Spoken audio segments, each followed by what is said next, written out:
Hörmətli tədbir iştirakçıları, ilk öncə olaraq hər birinizi mən salamlayıram. Bugün Əliyabad qəsəbəsində növbəti bir şəhid tədbirinin keçirilməsini qeyd edirik. İnşallah tədbirimiz 1990-cı il 20 yanvar Sədrək döyüşlərində şəhid olan Nəzər Əliyev Abbasəli Qaragöz oğlunun adına inşa olunmuş şəhid bulağının açılış tədbirinə toplaşmışıq.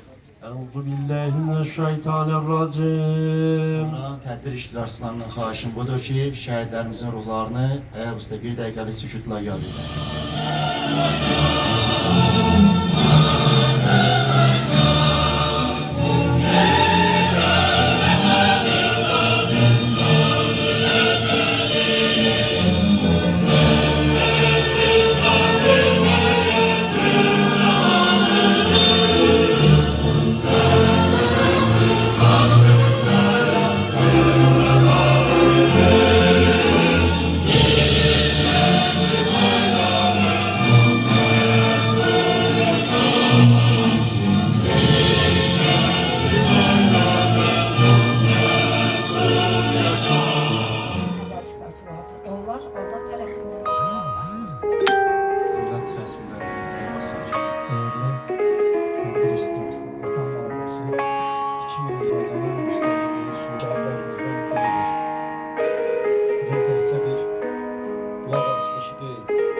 Bu sudan her şeyimizi hatırladıkça deyirik. Abbasəliler Səbəralı, Özgürlüğü, Gərməsəkə hazırlıqdır. Orada yaşayan siz Abbasəlinin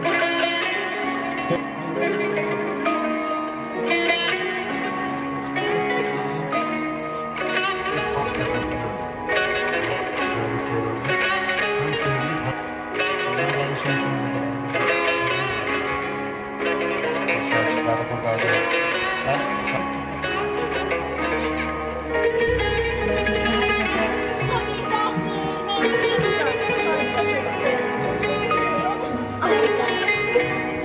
Bu vətən, bu torpaq şəhidlər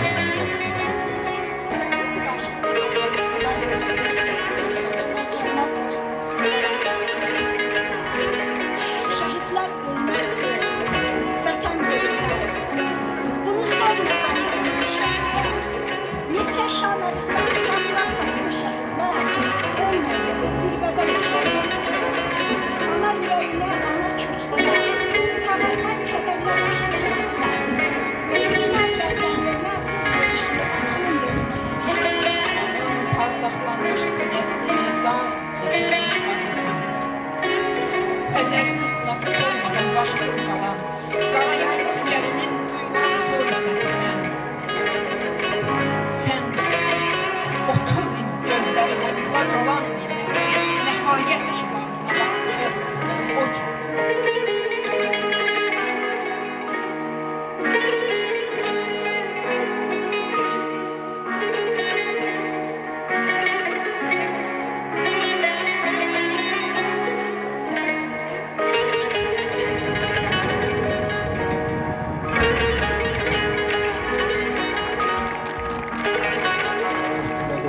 bir de Azərbaycanlar nasip edemezsin. Alışlayalım.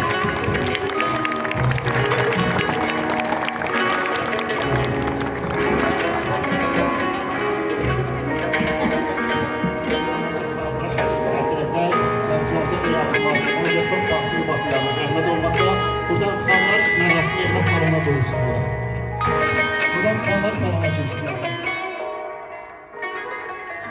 Beləliklə də Əliyabad qəsəbəsində qəhrəman şəhidimiz Abbasəli Nəzər Əliyevin adına bulağın açılışı mərasimi sona yetdi.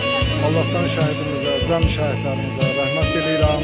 Məkanları cənnət, məqamları uca olsun inşallah.